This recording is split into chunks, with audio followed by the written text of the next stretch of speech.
Hello friends, welcome to my YouTube channel IES-GATEWiz। इस video में design of steel structures का gantry girder topic बहुत ही detail में एक्सप्लेन करूंगा आपको। और इस वीडियो सीरीज में दो पार्ट्स रहेंगे। पार्ट 1 में मैं इसके कंपोनेंट्स एज वेल एज हमारे गैंट्री गर्डर्स की डिजाइन में कौन कौन से लोड्स कंसीडर किए जाते हैं उसको एग्जाम पॉइंट ऑफ व्यू के से आपको एक्सप्लेन करूंगा, सो दैट आपको बेसिक अंडरस्टैंडिंग हो जाए। और ESE एग्जाम्स में भी इसके डिजाइनिंग एस्पेक्ट से रिलेटेड क्वेश्चन पूछे जाते हैं, जो कि मैं पार्ट 2 में कवर करूंगा। So let's start. सबसे पहले यहां पर हम देख लेते हैं। यहां पर मैंने एक इंडस्ट्रियल बिल्डिंग का आपको फोटो दिखाया हुआ है, which is under a covered shed. और यहां पर आपको एक क्रेन दिख रही है जिसे आप ओवरहेड ट्रैवलिंग क्रेन बोलते हैं। This is overhead travelling crane. अब इस ओवरहेड ट्रैवलिंग क्रेन का पर्पस क्या है? इसका पर्पस ये है कि हमारा एक लोकेशन से दूसरी लोकेशन पर सामान ले जाने के लिए या उसको लिफ्ट करने के लिए, बिकॉज लोड्स हमारे इंडस्ट्रीज में बहुत हैवी हमें शिफ्ट करने होते हैं। तो जैसे किसी भी वर्कशॉप, अगर आप किसी रेलवे की वर्कशॉप में भी जाएंगे, लोको शेड होता है, वहां पर एक लोकेशन से दूसरे लोकेशन में हमें बहुत सारे हैवी ऑब्जेक्ट शिफ्ट करने पड़ते हैं। तो वहां पर हम क्या करते हैं, उस कवर्ड शेड के अंदर ट्रैवलिंग क्रेन्स जो कि ओवरहेड ऑपरेट करती हैं। तो जो आपकी ओवरहेड ट्रैवलिंग क्रेन्स हैं, इनको आप दो कैटेगरीज में डिवाइड कर सकते हो। पहली आपकी कैटेगरी जो है, this is electrically operated crane, और जो दूसरी कैटेगरी है वो है हमारी मैनुअली ऑपरेटेड क्रेन। तो जनरली आजकल आपको इलेक्ट्रिकली ऑपरेटेड क्रेन्स देखने को मिलेंगी, जो कि हमारी इंडस्ट्रियल बिल्डिंग्स में इंस्टॉल्ड होती हैं। अब आप यहां पर देख रहे हैं, यहां पर एक येलो कलर में एक स्ट्रक्चर है और एक हमारा ब्लू कलर में स्ट्रक्चर है। तो यहां पर दीज आर दी कॉलम्स, और ये हमारा जो स्ट्रक्चर है, this structure is Gentry girder. अभी मैं इसको डिटेल में एक्सप्लेन करूंगा आपको। और ये हमारा जो येलो वाला स्ट्रक्चर है, दिस इज कॉल्ड, इसको आप दो तीन नाम से बोल सकते हैं। This is crane bridge, crane girder या क्रैब गर्डर।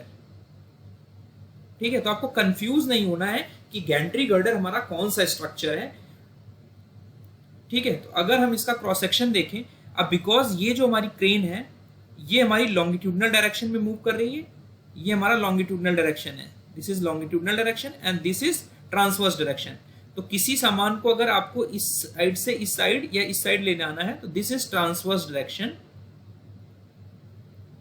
और किसी क्रेन को जो किसी भी सामान को आपको लॉन्गिट्यूडनल डायरेक्शन में लिफ्ट करना है, तो हमारी ये जो येलो कलर का स्ट्रक्चर है जिसे आप क्रेन ब्रिज बोल रहे हो, ये हमारी लिटरली मूव कर सकती है।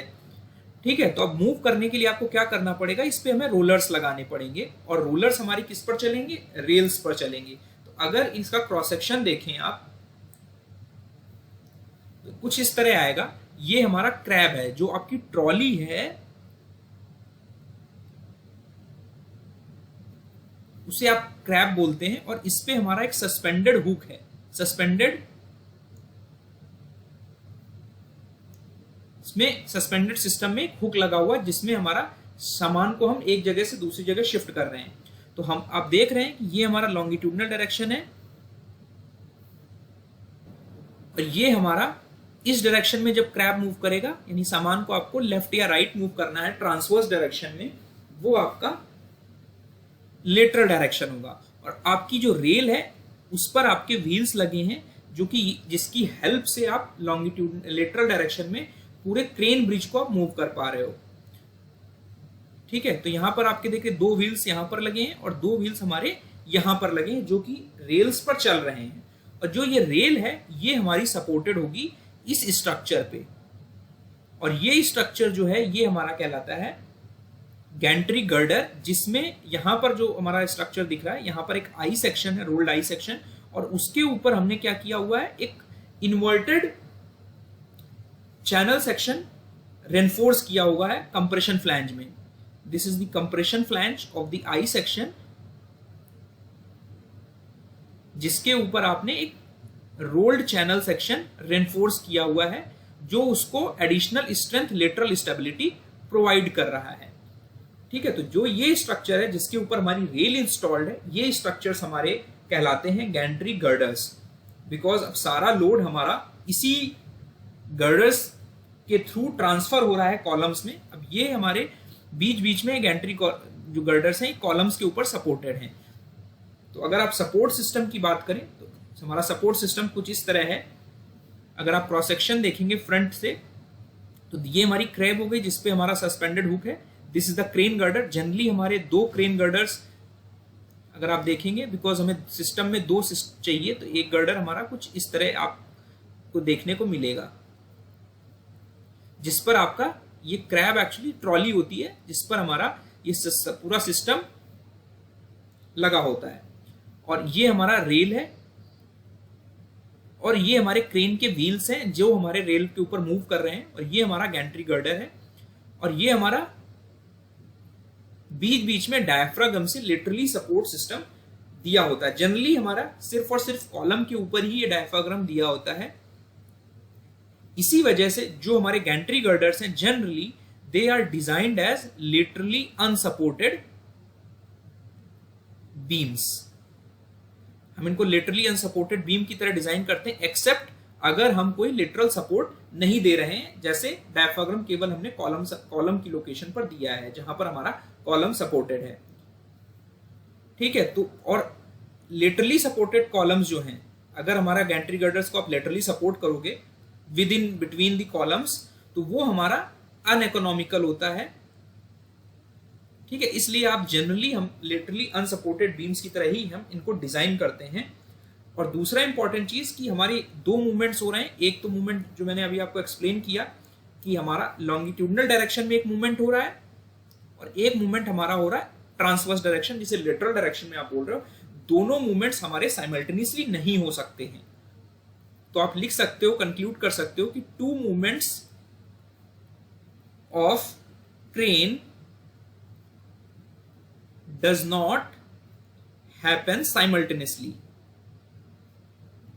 एक साथ नहीं होंगे, बिकॉज जब एक ऑपरेशन होगा यानी एक मूवमेंट होगा, अगर हमारा क्रैब इस डायरेक्शन में मूवमेंट कर रहा है, ये ट्रॉली मूव कर रही है, तब उस समय उस टाइम पर हमारा ये जो गर्डर है ये हमारा उस स्टेशनरी पोजीशन में रखना होगा, बिकॉज सामान को आप लिटरल डायरेक्शन में मूव कर रहे हैं। ठीक है, तो this is very important concept, आपको ध्यान रखना है। और इसी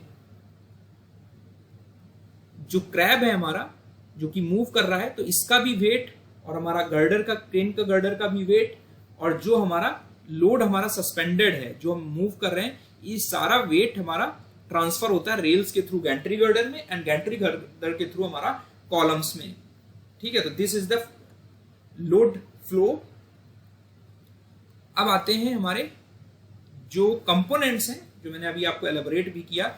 तो आप देखेंगे ये मैंने क्रॉस सेक्शन दिखाया हुआ है एक पर्टिकुलर लोकेशन का, जहां पे हमारी क्रैब है। क्रैब हमारी इस तरह कुछ होती है, और ये हमारे जो 2 गर्डर्स आपको दिख रहे हैं, ये हमारे कहलाते हैं क्रेन गर्डर्स, जो कि मैंने आपको अभी एक्सप्लेन किया। और ये हमारा लेटरल डायरेक्शन में अभी मूवमेंट हम दिखाने की कोशिश कर रहे हैं, ये मूवमेंट और ये मूवमेंट। और यहाँ पर एक हमारा सस्पेंडेड हुक सिस्टम है जो कि इलेक्ट्रिकली ऑपरेटेड है। तो ये क्रैब है, क्रैब ट्रॉली, इसके ऊपर हमारे व्हील्स लगे हुए हैं और इसके ऊपर व्हील्स लगे हैं। तो आपको जो ये व्हील्स दिख रहे हैं, जो कि इन क्रेन गर्डर्स जनरली ये भी हमारे आई सेक्शंस होते हैं, जिसके ऊपर हमारी रेल्स फिटेड रहती हैं और हमारी ट्रॉली उसके ऊपर मूव कर रही होती है, बिकॉज उसके ऊपर भी हमारे व्हील्स प्रोवाइड। तो ये व्हील्स हमारे यहाँ पर लगे हुए हैं। ठीक है, और ये हमारे क्रेन व्हील्स हैं जिस पर हमारा गैंट्री गर्डर के ऊपर जो रेल रखी है उसके ऊपर ये लॉन्गिट्यूडनल डायरेक्शन में मूवमेंट के लिए हमने प्रोवाइड किया। अगर आप ये व्हील्स नहीं प्रोवाइड करोगे तो आपका लॉन्गिट्यूडनल डायरेक्शन जो कि ये डायरेक्शन है, उस डायरेक्शन में आपका मूवमेंट पॉसिबल नहीं होगा। ठीक है, दिस वेरी इंपॉर्टेंट कंसेप्ट। और जो हमारा स्पैन होगा इंडस्ट्रियल बिल्डिंग का, वो हमारा स्पैन ये होगा। ठीक है, and this is the hook and the lift system, और this is very important concept. और उसके बाद हम देख लेते हैं कि कौन कौन सी प्रोफाइल्स हम यूज कर सकते हैं गैंट्री गर्डर में। तो डिफरेंट अरेंजमेंट्स दिए हुए हैं। तो जनरली हम हम I channel section with inverted channel section on the compression flange reinforce करके यूज कर लेते हैं, ठीक है। And different other arrangements are also there जो कि आप गैंट्री गर्डर्स में यूज कर सकते हैं। उसके बाद यहाँ पर हमारे कुछ नोटेशंस दिए हैं। अगर ये हमारा गैंट्री गर्डर है तो जो हमारा ऊपर हमारा इंडस्ट्रियल बिल्डिंग बिकॉज वो कवर शेड है, तो देयर इज अ, जब आप डिजाइन करते हो तो आपको एक रूफ क्लियरेंस रखना है, ठीक है। This is the crane truss. ये आपको जो ब्लैक कलर से दिख रहा है ये हमारी रेल्स हैं जिन्हें आप क्रेन रेल्स बोल रहे हैं। ये हमारा आई सेक्शन जो दिख रहा है this is a Gentry girder जिसके ऊपर हमारी रेल्स रखी हुई हैं। And this is the stepped column का जो ब्रैकेट है जिसके ऊपर आप सपोर्ट कर रहे हो वो है। तो ये आपके डिजाइन एस्पेक्ट जब आएंगे तब आपको इसका कंसेप्ट की जरूरत पड़ेगी, इसलिए मैंने आपको एलेबोरेट किया। उसके बाद आते हैं हम हमारे कौन कौन से लोड्स हमारे गैंट्री गर्डर्स में एक्ट कर रहे हैं जब हमारी गैंट्री गर्डर ऑपरेशन में है। तो आपको इन्हीं लोड्स के बेसिस पे आपको अपने गैंट्री गर्डर्स की डिजाइन करनी है, सेक्शंस डिजाइन करना है। तो जनरली हमारा जो IS 800-2007 है उसमें हमारा लिमिट स्टेट मेथड को फॉलो किया गया है गैंट्री गर्डर्स के डिजाइन के लिए। तो जनरली जो हमारे गैंट्री गर्डर्स हैं they are unique in themselves. किसी भी बिल्डिंग में हमारे यूनिक स्ट्रक्चर्स होंगे। एंड जनरली मैंने आपको एक्सप्लेन किया कि दीज आर लेटरली अनसपोर्टेड, ये मैं ऑलरेडी आपको एक्सप्लेन कर चुका हूं। दूसरा इंपॉर्टेंट चीज है कि they are subjected to impacts. अब इम्पैक्ट्स क्यों सब्जेक्ट करते हैं ये मैं आपको भी एक्सप्लेन करूंगा। थर्ड है इंपॉर्टेंट पॉइंट है कि they should be analysed for unsymmetrical bending,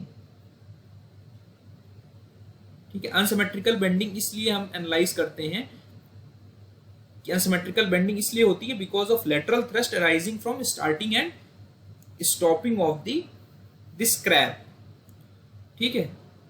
और जो चौथा इंपॉर्टेंट चीज है कि हमारे लॉन्गिट्यूडनल लोड्स कुछ होंगे, जिसे आप लॉन्गिट्यूडनल थ्रस्ट भी बोल सकते हो।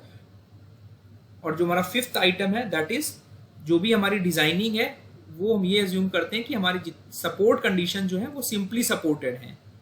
These are some design aspects जो लोड्स हमें डिजाइन में लेने हैं। तो यहां पर मैंने जो लोड्स हमारे डेवलप कर रहे हैं वो यहां पर मैंने आपको दिखाए हुए हैं। सबसे पहले आते हैं हमारा maximum static wheel load. Maximum static wheel load ये हमारे कौन से लोड्स हैं? These are the vertical loads. ये वर्टिकल लोड्स इसलिए हैं बिकॉज ये वर्टिकली डाउनवर्ड्स एक्ट कर रहे हैं जो कि मैंने यहां पर दिखाया हुआ। एंड ये व्हील लोड हमारे इसमें कौन कौन से वेट इंक्लूडेड रहेंगे? एक तो इसका खुद का सेल्फ वेट होगा जो ट्रॉली हमारी चल रही है, और जो हमारे इन क्रेन गर्डर्स का वेट है सेल्फ वेट है, और हमारा जो हुक और क्रैब का वेट इंक्लूड करके हुक पे जो लोड आ रहा है, मींस जो आपने वेट इस पर लिफ्ट करके दूसरी जगह शिफ्ट कर रहे हैं, इन सभी वेट के करस्पॉन्डिंग जो हमारा वर्टिकल रिएक्शन डेवलप होगा रेल्स के ऊपर वो हमारा व्हील लोड कहलाएगा, जिन्हें आप वर्टिकल लोड्स में क्लासिफाई करते हैं। तो हमारे सिर्फ वर्टिकल लोड्स की क्लासिफिकेशन में है वो ये लोड्स हैं, ठीक है। तो this is one kind of load जो कि वर्टिकली डाउनवर्ड एक्ट कर रहे हैं। दूसरा कैटेगरी का जो लोड्स है हमारे दे आर लॉन्गिट्यूडनल थ्रस्ट। तो लॉन्गिट्यूडनल थ्रस्ट आपका क्यों डेवलप हो रहा है? जब हमारा ये क्रेन गर्डर लॉन्गिट्यूडनल डायरेक्शन में मूव कर रहा है, ठीक है। तो लॉन्गिट्यूडनल थ्रस्ट बोल सकते हो या आप लोड्स बोल सकते हो। तो जब हमारा इनिशियल स्टेज में हमारा वो रुका हुआ होगा, जब हमारा लोड शिफ्ट करने के लिए आप अचानक से स्टार्ट करोगे मशीन, तो there will be sudden acceleration and sudden stopping. तो सडन स्टार्टिंग और सडन स्टॉप, सडन ब्रेकिंग और सडन स्टार्टिंग की वजह से हमारे लॉन्गिट्यूडनल डायरेक्शन पर हमारे जो लॉन्गिट्यूडनल थ्रस्ट डेवलप होता है, जिसे आप ब्रेकिंग इफेक्ट्स भी बोल सकते हो, due to braking of the crane. Suppose ये एक इस लोकेशन से आपको सामान इस जगह तक ले जाना है, तो आप स्टार्ट करोगे तो यहां पर एक सडन स्टार्टिंग होगी और यहां पर आपकी सडन ब्रेकिंग होगी जिस लोकेशन पे आपको सामान शिफ्ट करना है। तो इसकी वजह से रेल लेवल पर इंपॉर्टेंट चीज ये है कि लॉन्गिट्यूडनल थ्रस्ट जो हमारा एक्ट करता है वो रेल लेवल पर एक्ट करता है, ठीक है, गैंट्री गर्डर के लेवल पर नहीं एक्ट कर रहा है, बिकॉज रेल लेवल पर एक्ट कर रहा है, तो हमारा जो गैंट्री गर्डर है that will be subjected to bending moments.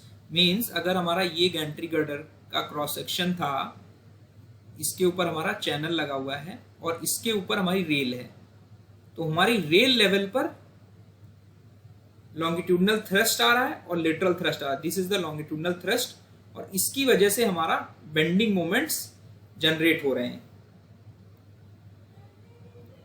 और इसी तरह लेटरल डायरेक्शन में अगर आप देखेंगे तो लेटरल डायरेक्शन में हमारा ये मूवमेंट हो रहा है, this is the crab movement.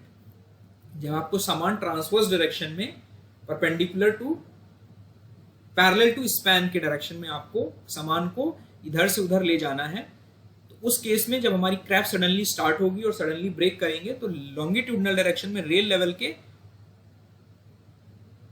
Level पे हमारी एक लेटरल थ्रस्ट जनरेट होगी, जिसे आप लेटरल लोड्स भी बोलते हैं। तो इन लेटरल थ्रस्ट को आप क्या बोल सकते हैं, these are called surge loads. तभी यहां पर जो आपको लिखा हुआ लेटरल लोड्स में, ये these are the surge loads. और जो आपके लॉन्गिट्यूडनल लोड्स थे, जो मैंने आपको एक्सप्लेन किया था, जो कि सडन स्टार्टिंग और ब्रेकिंग की वजह से हो रहे थे, ये आपके कहलाते हैं ड्रैग लोड्स। ये इंपॉर्टेंट चीज है, एग्जाम में पूछी जा सकती है, आपको कंफ्यूज नहीं होना है कि हमारे ड्रैग लोड्स जो हैं वो लॉन्गिट्यूडनल लोड्स हैं, जो हमारे सर्ज लोड्स हैं जो कि क्रैब के मूवमेंट से हो रहे हैं। जब हम सामान को लेटरली शिफ्ट कर रहे हैं तो उस केस में हमारे सर्ज लोड्स डेवलप हो रहे हैं। और दोनों लोड्स जो हैं, तो एग्जाम में पूछा जा सकता है कि हमारे किस लेवल पे लेटरल थ्रस्ट, लेटरल लोड्स और लॉन्गिट्यूडनल लोड्स एक्ट करते हैं, तो आपको आंसर देना है कि they act at the rail level. Rail का जो लेवल है वहां पर एक्ट करते हैं, और उसके बाद इसकी वजह से जो लोड है हमारा मोमेंट के फॉर्म में हमारा गैंट्री गर्डर्स में ट्रांसफर होता है। इसी वजह से हम अपने, बिकॉज बेंडिंग और ट्विस्टिंग दोनों हो रही है, इसी वजह से हम अपने गैंट्री गर्डर को अनसिमेट्रिकल बेंडिंग के लिए चेक करते हैं। अब बिकॉज इसका आपको कंसेप्ट मैं बहुत डिटेल में आपको नहीं बता रहा, अनसिमेट्रिकल बेंडिंग के बारे में आपने पढ़ा होगा। जब बेंडिंग और ट्विस्टिंग हमारी दोनों एक साथ हो रही है तो we have to analyse the structure for the unsymmetrical bending. तो बिकॉज दो डिफरेंट प्लेन्स में हमारा लोड्स एक्ट कर रहे हैं, जिसकी एक की वजह से ट्विस्टिंग की टेंडेंसी बन रही है और एक की वजह से हमारा बेंडिंग मोमेंट डेवलप कर रहा है। ठीक है, तो ये इंपॉर्टेंट एस्पेक्ट है। इस वजह से हमें जब एनालिसिस करना है तो अनसिमेट्रिकल बेंडिंग के लिए अपने स्ट्रक्चर को इंश्योर करना है। ठीक है, और थर्ड इंपॉर्टेंट चीज है हमारा, this is the impact loads. ठीक है, इंपैक्ट लोड्स हमारे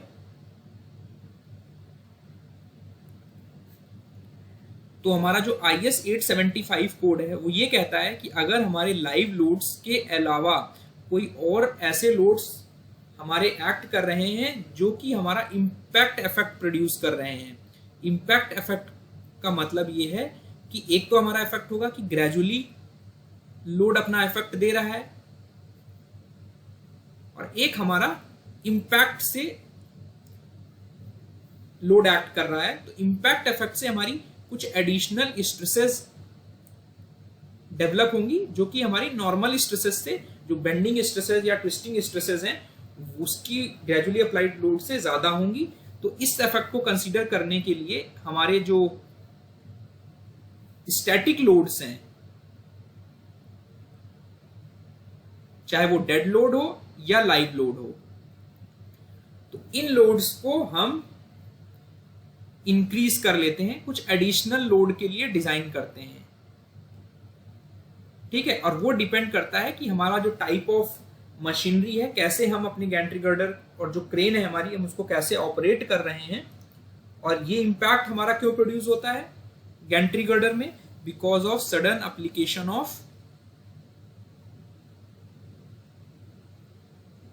application of brakes, rapidly moving loaded cranes, acceleration, deceleration and the vibration effect की वजह से हम additional loads डिजाइन में कंसीडर करेंगे। And as per IS 800 code, depending upon the type of load, जो हमें एडिशनल लोड या परसेंटेज या इम्पैक्ट फैक्टर्स के फॉर्म में अलाउंस लेने हैं, these are the additional loads. ठीक है, तो अगर हमारी इलेक्ट्रिकली ऑपरेटेड क्रेन है तो वहां पर वाइब्रेशंस, एक्सेलरेशन, डिक्सेलरेशन का इफेक्ट ज्यादा रहेगा, तो वहां पर आपका जो इम्पैक्ट अलाउंस है या एडिशनल लोड्स हैं वो ज्यादा रहेंगे, और जो मैक्सिमम स्टैटिक व्हील लोड आएगा उसको 25% इंक्रीज कर लेंगे।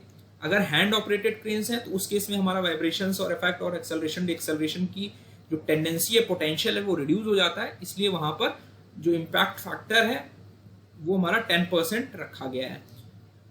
These are IS 800 guidelines. और हॉरिजॉन्टल फोर्सेस ये हमारा वर्टिकल फोर्सेस के लिए है, ठीक है। और वर्टिकल फोर्सेस का मतलब है जो हमारा मैक्सिमम स्टैटिक व्हील लोड आ रहा है।